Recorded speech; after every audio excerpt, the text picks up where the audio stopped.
अस्सलाम वालेकुम बच्चों, उम्मीद है आप सब लोग खैरियत से होंगे। आज हम ये चैप्टर शुरू करने जा रहे हैं। आज इसको हम डिटेल में पढ़ने वाले हैं, एग्जाम के हिसाब से तैयारी करने वाले हैं। चाहे आप ये कभी भी देख रहे हो साल में, चाहे पेपर में आपके पास 10 महीने बचे हों या फिर 10 दिन बचे हुए हैं, हम आपको ऐसे तैयारी कराने वाले हैं कि आपके है ना फेडरल बोर्ड में 90% से ज्यादा मार्क्स आए। हम आपको इंपॉर्टेंट चीजें एग्जाम्स में क्या क्या एग्जामिनर को चाहिए होता है, ये हमारा पहला लेक्चर नहीं है। तो अगर आपको कुछ चीज समझ ना आए, कंफ्यूजन हो, तो वो इसलिए क्योंकि आपने पहला लेक्चर नहीं देखा हुआ। तो भाई पहला वाला लेक्चर देख लो और ऑर्डर में चलो, बगैर शुरू के कॉन्सेप्ट्स को पढ़े हुए ये आपको कंफ्यूजन, ये पहला लेक्चर नहीं है। अगर आपको पहला लेक्चर देखना है और बाकी सारे चैप्टर्स के भी और इन सारे सब्जेक्ट्स के भी, तो भाई आप जाओ हमारे कमेंट सेक्शन में, यहाँ पे डाली हुई है 4 लिंक।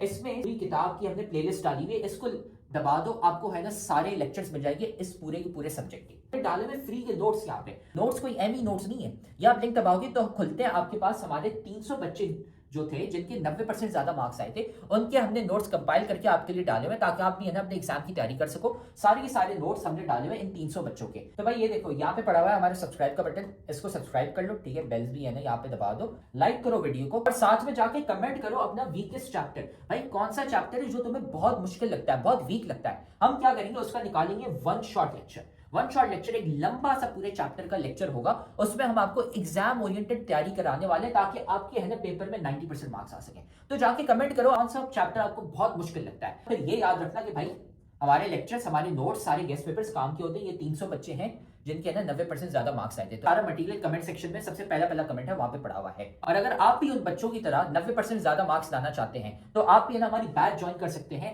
जिसमें हम आपको A to Z सारी तैयारी कराते हैं सारे सब्जेक्ट्स की, है ना। हमारी स्पेशल बैच नंबर 1 है, तो हमें इस व्हाट्सएप नंबर पर मैसेज कर लो। ये सारी चीजें हम आपको देते हैं और एग्जाम के हिसाब से तैयारी कराते हैं। अगर आप भी है ना 90% ज्यादा मार्क्स लाना चाहते हैं, अपने माँ बाप का नाम रोशन करना चाहते हैं। तो अब हम ये लेक्चर शुरू करते हैं। इस टॉपिक को आज डिटेल में हम पढ़ने वाले हैं, इसमें हमारे पास होता है। नेक्स्ट हमारे पास है रिवर्सिबल रिएक्शंस। हम उन्हीं रिवर्सिबल रिएक्शंस को पढ़ रहे हैं और डायनामिक बातें वही हैं जो मैंने आपको बता चुकी हूँ, बस उसको डिफरेंट एग्जांपल्स के साथ और डिफरेंट कंडीशंस के साथ पढ़ा जा रहा है। What happen when some liquid is placed in a container. अब हम क्या कर रहे हैं, हम एक लिक्विड को रख रहे हैं एक क्लोज्ड कंटेनर के अंदर। What happen when some liquid is placed in a closed container, हम क्या कर रहे हैं, एक लिक्विड को एक क्लोज कंटेनर में रख रहे हैं। Some of the liquid changes physically as it evaporates. Liquid क्या करेंगे, खुद को फिजिकली चेंज करेंगे और वो इवापोरेट हो जाएंगे, उनकी इवापोरेशन हो जाएंगे। इवापोरेशन का क्या मतलब है कि जो लिक्विड्स हैं वो वेपर्स में कन्वर्ट हो जाएंगे। Some of the liquid changes physically as it evaporates. जब लिक्विड्स क्या करते हैं, हमारे पास फिजिकली चेंज होते हैं जब उनमें इवापोरेशन होती है। When more liquid evaporates, some of the vapor condensed as a result of cooling from the surface of a liquid. Okay, मैं यहाँ पे ड्रॉ कर देती हूँ कि हम क्या करें, कोई भी लिक्विड है हमारे पास और उसको एक क्लोज्ड कंटेनर के अंदर ले रहे हैं। हम क्या कर रहे हैं, एक क्लोज्ड कंटेनर के अंदर एक लिक्विड ले रहे हैं। ये लिक्विड प्रेजेंट है हमारे पास, ये लिक्विड हमारे पास प्रेजेंट है। अभी लिक्विड क्या करेगा, वेपर्स में कन्वर्ट होके इवापोरेट करेगा। ये लिक्विड्स क्या करेंगे, वेपर्स में कन्वर्ट हो जाएंगे और वो ऊपर की तरफ मूव कर जाएंगे, यानी यहाँ पर आ जाएंगे। अब ये तो क्लोज्ड है, ये तो आपके पास क्लोज्ड है, ये बाहर तो नहीं जा सकते। अब यही वेपर्स आपस में मिलेंगे और टकरा के नीचे वापस लिक्विड में बन जाएंगे। ये हमारे पास लिक्विड है और यही लिक्विड आपस में वेपर्स बना देंगे और फिर वेपर्स अगेन रिपीट हो जाएंगे। लिक्विड लिया है हमने क्लोज कंटेनर के अंदर, वो जो लिक्विड लिया है हमने वो हम उसको इजीली वो वेपर्स में कन्वर्ट हो जाता है। लेकिन अब क्लोज कंटेनर है, ऑफ कोर्स के जो वेपर्स हैं वो इन्वायरमेंट में तो नहीं है जो एस्केप करेंगे, अब वहीं पे प्रेजेंट होंगे तो वो दोबारा से कंडेंस होना स्टार्ट हो जाएंगे एट द सेम टाइम। उसी टाइम पे वो क्या करेंगे, उसमें कन्वर्ट होना स्टार्ट हो जाएंगे। जब वो उसमें कन्वर्ट होना स्टार्ट हो जाएंगे तो ऑफ कोर्स अब लिक्विड से वेपर्स भी बन रहे हैं और वेपर से अगेन हमारे पास लिक्विड भी बन रहा है। जब ये दोनों रेट इक्वल हो जाएंगे, यानी इवापोरेशन बनने का रेट और इवापोरेशन से इवापोरेट होने का रेट और इवापोरेशन से लिक्विड बनने का रेट, जब ये दोनों इक्वल्स हो जाएंगे तो हमारे पास क्या होगा, इक्विलिब्रियम आ गई। अब आप इसको दोबारा से पढ़ें अगर हम, तो What happened when some liquid is placed in a closed container? क्या होगा अगर हम कुछ लिक्विड्स को क्लोज कंटेनर में प्लेस कर देंगे? Some of the liquid change physically as it evaporates. कुछ लिक्विड्स क्या करेंगे, खुद को फिजिकली चेंज करेंगे जैसे ही वो इवेपोरेट करेंगे. When more liquid evaporates, जब बहुत ज्यादा liquids evaporates हो जाएंगे, some of the vapors as the result of collision with the surface of a liquid. अब जो vapors हैं वो collision के साथ सरफेस कोलिजन करेंगे लिक्विड के सरफेस के साथ एंड देन वो वापस बैक हो जाएंगे. Finally the rate of evaporation equals the rate of condensation. जो हमारे पास इवेपोरेशन है वो कंडेंसेशन के इक्वल हो जाएगी. तो आप इस कहेंगे कि बैलेंस आ गया है. Many chemical reaction do not and in such reaction. बहुत सारे जो केमिकल रिएक्शन उनमें ये चीजें नहीं होती हैं. The conversion of reactant into the product and conversion of products into the reactant can occur simultaneously. A reaction in such of the product can react with each other to form the original reactant again. वो reaction जिनमें हमारे पास जो product है वो आपस में react कर सके और original reactant दोबारा से बना सके, उन्हें हम कहते हैं reversible reaction. A reversible reaction proceed in a both direction. Forward reaction and reverse direction under the same condition. ये बात आपने याद रखनी है. आपके पास सेम कंडीशन में ये फिनोमिना होगा. अगर आप कंडीशन को चेंज करोगे, बहुत कंसंट्रेशन, प्रेशर, टेम्परेचर, तो वो चीजें उस तरह से नहीं चलेगी. आपने कंडीशंस को सेम रखना है. This reaction never and. अब ऑफ कोर्स ये रिएक्शन कभी भी एंड नहीं होगा. जैसे फॉर एग्जांपल अगर हम इस रिएक्शन की बात करें तो उधर से H2 एंड I2 कंबाइन होते जाएंगे और वो प्रोडक्ट बनाते जाएंगे, और साथ ही जो प्रोडक्ट है वो डिकम्पोज होती जाएगी और वो रिएक्ट बनाती जाएगी. यानी ये दोनों साइकिल चलता रहेगा. ये कभी भी एंड नहीं होगा हमारे. Are the reversible same conditions में. वही बात आपकी आ गई सेम कंडीशन में. हाँ, अगर हम कंडीशन चेंज करेंगे तो चेंजेस तो हमारे पास होंगे. Are the reversible changes. अब यहाँ पे वो बात आगे जो आप पूछ रहे थे कि फिजिकल और केमिकल. रिवर्सिबल चेंजेस हमारे पास फिजिकल. अब यहाँ पे ये देखो, ये जो मैंने एग्जांपल दी ये तो केमिकल चेंज की एग्जांपल है जो कि रिवर्सिबल में है, और जब हम यहाँ पे बात कर रहे हैं लिक्विड वाले में तो ये हमारे पास फिजिकल चेंज की एग्जांपल है कि हमारे पास फिजिकल चेंज भी आपके पास रिवर्सिबल हो सकता है. ये हमारे पास फिजिकल चेंज की एग्जांपल है और ये हमारे पास केमिकल. दोनों चेंज आपके पास रिवर्सिबल हो सकते हैं. और हमारे पास ये डबल एरो है जिससे हम इंडिकेट करते हैं. ये सारे एग्जांपल्स आपको रिवर्सिबल रिएक्शंस के दिखेंगे. आपने इनको इनकी कंडीशंस के साथ याद करना है. ये सल्फर डाइऑक्साइड से ऑक्सीजन कंबाइन करके सल्फर ट्राइऑक्साइड बना रही है. Vanadium pentoxide, temperature 450 degree centigrade and 200 ATM pressure. Then हमारे पास नाइट्रोजन हाइड्रोजन के साथ कंबाइन करके अमोनिया बना रहे हैं in the presence of iron 400 degree centigrade and 200 ATM pressure. Nitrogen oxygen के साथ कंबाइन करके नाइट्रोजन डाइऑक्साइड बना रही है, उसमें हमारे पास इलेक्ट्रिक स्पार्क आ रहा है. अब हम क्या करते हैं, अब किसी भी एक एग्जांपल्स को आप ले सकते हैं. बुक में आपके पास सल्फर डाइऑक्साइड और ऑक्सीजन को डिस्कस किया गया. हमने क्या किया, इन दोनों गैसेस को लिया है सील्ड कंटेनर के अंदर. हम क्या कर रहे हैं, इन दोनों गैसेस को ले रहे हैं सील्ड. सील्ड का मतलब है बंद कंटेनर के अंदर आप इसे ले लोगे. अब वहीं पे कार्बन डाइऑक्साइड और ऑक्सीजन जो है वो रिएक्ट करेंगे, कार्बन सल्फर ट्राइऑक्साइड बना देंगे. जो सल्फर ट्राइऑक्साइड मॉलिक्यूल्स है वो टूट जाएंगे और सल्फर यानी अगर मैं आपको बताऊं तो हमारे पास एक सील्ड कंटेनर है. सील्ड कंटेनर के अंदर सबसे पहले आपने सल्फर डाइऑक्साइड और ऑक्सीजन ली, वो कंबाइन करके सल्फर ट्राइऑक्साइड बनाएंगे और अगेन सल्फर ट्राइऑक्साइड टूटेगा और ये रिएक्टेंट दोबारा बना देगा. अब फॉर एग्जाम्पल अगर ये खुला हो, हम बार बार क्यों कह रहे हैं कि सील्ड कंटेनर है, सील्ड कंटेनर है, तो अगर हमारे पास ओपन होता तो चांसेस हैं कि कोई गैस बाहर चले जाए. सल्फर डाइऑक्साइड भी तो गैस है, वो इन्वायरमेंट में जाके गुम हो जाए. तो इसीलिए हमें क्या करना है कि हमें सील कंटेनर लेना है, तभी हमारे पास रिएक्शन पॉसिबल होगा. इसी चीज को यहाँ पे उन्होंने बहुत इलाबोरेट करके लिखा गया है. भाई ये लेक्चर तो तुम बहुत मजे से देख रहे हो, लेकिन तुम्हें पता है कि लेक्चर देखने से खाली 90% मार्क्स नहीं आ जाते. असल में भाई मार्क्स कैसे आते हैं, तो भाई ये लेक्चर देखने के बाद आपने नोट्स खुद के बनाने होते हैं और फिर साथ में आपने प्रैक्टिस भी करने होते हैं सवाल. भाई ये हमारा फेवरेट कोट है, 90% marks don't come from just hard work, they come from consistency, smart strategy and proper revision.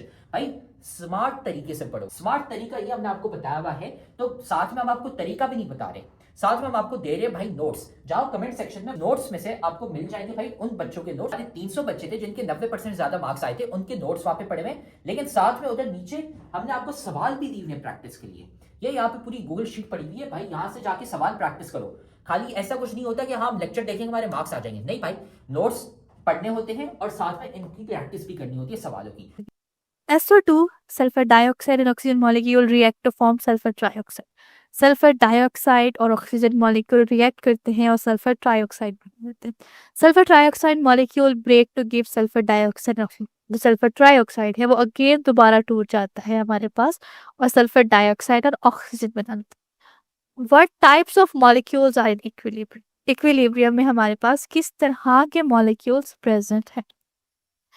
In the first reaction हमारे पास लेफ्ट टू राइट में अगर हम फर्स्ट रिएक्शन की बात करते हैं, फर्स्ट रिएक्शन में sulphur dioxide and oxygen produce sulphur trioxide.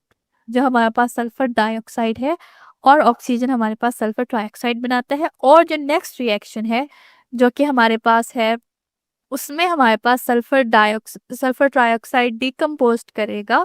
Decompose होने के बाद वो सल्फर डाइऑक्साइड और ऑक्सीजन बना देगा। मैंने reaction, which reaction is called forward reaction? अब इनमें हम कौन से रिएक्शन को फॉरवर्ड रिएक्शन कहेंगे और कौन से रिएक्शन को हम रिवर्स रिएक्शन कहेंगे? In the beginning there is no SO3। Beginning में हमारे पास कोई SO3 नहीं था, so the rate of reverse reaction is 0। Due to high concentration of reactant the speed of the forward reaction is higher. वही बात आगे कि जब आप स्टार्ट करोगे तो स्टार्ट तो आप यहाँ से करोगे ना, इस पॉइंट से स्टार्ट कर रहे हो, आपके पास ये पॉइंट, आपकी चीज आपके पास स्टार्ट में आएगी। तो आप क्या करोगे, इन दोनों को कंबाइन करोगे। तो इन दोनों को जो कंबाइन करने की पावर है या आप कह लो स्पीड है, ये जो रेट है वो ज्यादा होगा। ये आहिस्ता आहिस्ता आहिस्ता आहिस्ता ज्यादा बनाएंगे और ये सल्फर ट्राइऑक्साइड बनाते रहेंगे। एक पॉइंट आएगा कि जब सल्फर ट्राइऑक्साइड इतनी बन जाएगी कि वो अब दोबारा से कन्वर्ट हो सकेगी इसमें। तो जब बिल्कुल स्टार्ट होगा तो जो रेट ऑफ रिवर्स रिएक्शन है वो 0 होगा। रिएक्टेंट के हाई कंसेंट्रेशन की वजह से जो स्पीड ऑफ फॉरवर्ड रिएक्शन है वो हाईएस्ट है। एज द रिएक्शन प्रोग्रेस, जैसे जैसे हमारे पास रिएक्शन बनता जाएगा, the concentration of the reactant gradually decreases. जो हमारे पास कंसेंट्रेशन है रिएक्टेंट की वो आहिस्ता आहिस्ता कम हो जाएगी और जो फॉरवर्ड है रिएक्शन वो भी हमारे पास उस हिसाब से कम होता जाएगा और रिवर्स रिएक्शन बढ़ता जाएगा। और एक स्टेज आएगी जब ये दोनों चीजें इक्वल हो जाएंगी। As the concentration of sulphur trioxide increases, जैसे जैसे सल्फर ट्राइऑक्साइड की कंसेंट्रेशन इंक्रीज होती जा रही है, a small amount of sulphur trioxide slowly decompose into sulphur dioxide and oxygen. जो हमारे पास स्मॉल अमाउंट है वो स्लोली हमारे पास डिकम्पोज हो जाएगी। This means that the reverse reaction has started. इसका मतलब है कि अब आपका रिवर्स रिएक्शन स्टार्ट हो गया है। इन दिस रिएक्शन, इस रिएक्शन के अंदर SO3 act as a reactant. हमारे पास जो सल्फर ट्राइऑक्साइड है वो रिएक्टेंट के तौर पे काम करेगा और देन अब प्रोडक्ट क्या बन रही है, सल्फर डाइऑक्साइड एंड ऑक्सीजन बन रही है। इसको आप कहोगे ऑपोजिट रिएक्शन।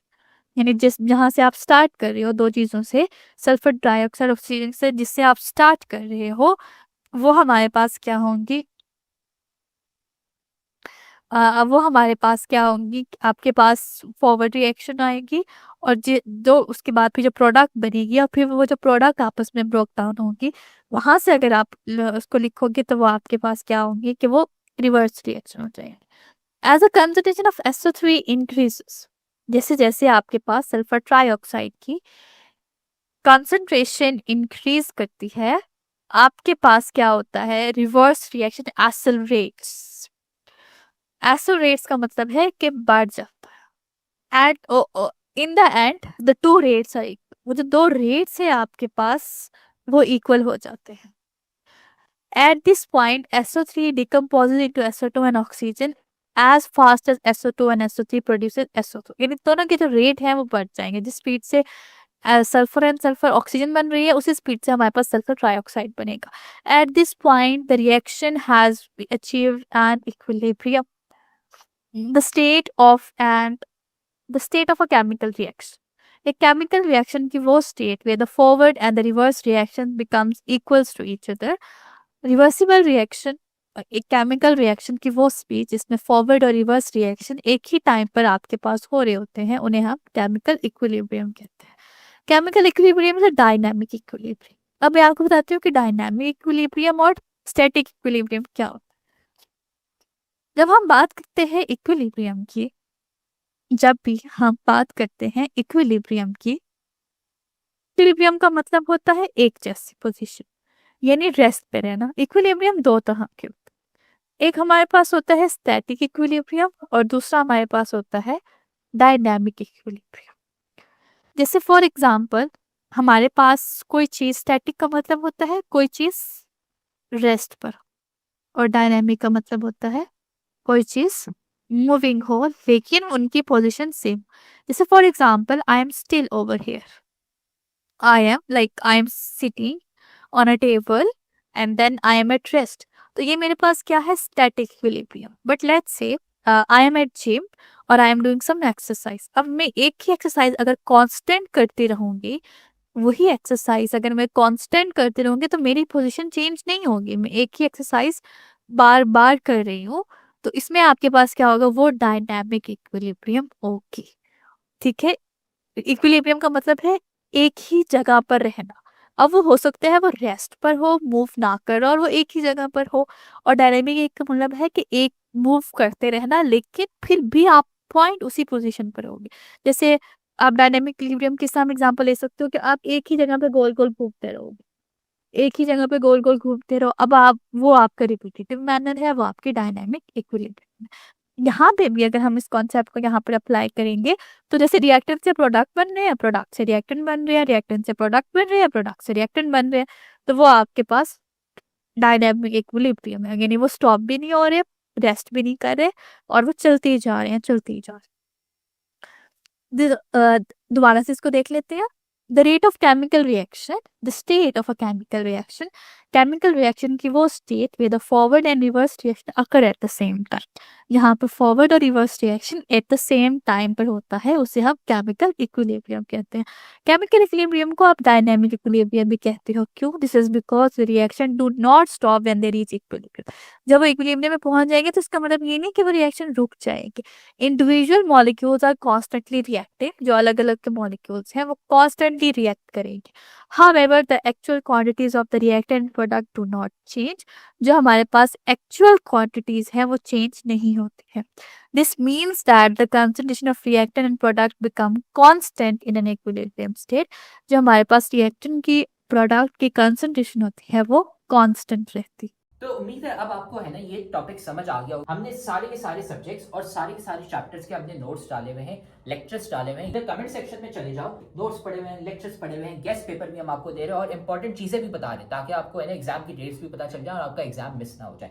सारी चीजें अपने कमेंट सेक्शन में डाली थी, वहां से है ना जाके वसूल कर लो इसको। तो आप देख रहे हो कि हमारी इतने सारे बच्चे हैं जिनके 90% ज्यादा मार्क्स आए। क्यों? सवाल देने के साथ साथ हम सिखाते हैं कि भाई आंसर कैसे लिखते हैं। आंसर लिखने का एक तरीका होता है, वो तरीका हम सिखाते हैं सिर्फ और सिर्फ हमारी बैच वाले बच्चों को, इसलिए हमारे इतने सारे बच्चे हैं जिनके 90% ज्यादा मार्क्स आए हैं।